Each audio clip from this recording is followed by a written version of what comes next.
Yorùbá mo ti kí yín o. Òwe pọ́nbélé òmò láti ń wà. Àwọn òwe tá a máa ń pa nílẹ̀ Yorùbá tá a kàn máa ń fọ́ rẹ́ lórí. Òun lọ́wọ́ ní ká wá ṣe àtúnṣe sí lórí ètò yìí tá a mọ̀ sí òwe pọ́nbélé.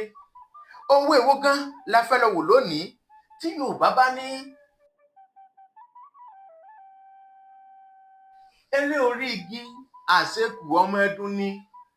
Orí igi àṣekù ọmọ ẹdun ni àti ìpátán. Báwo ni Yorùbá ti ń patán? Àpátán rẹ̀ rèé o. Yorùbá ní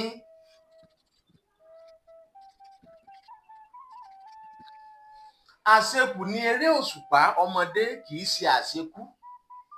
Àṣekù ni eré òṣùpá ọmọdé kì í ṣe àṣekú. Àpátán rẹ̀ nu bí Yorùbá ṣe ń patán nù. Ọmọ Yorùbá ni mí, ọmọ Yorùbá ni ràn mí. Ìbà Fólú Èjìrẹ lórúkọ mi o. Yorùbá dùn, ó dùn bí àgbáyé. Ẹ bá ń pín káàkiri, àṣà ò ní parun, àṣà ò ní dìmẹ́rí láṣẹ Èdùmàrè.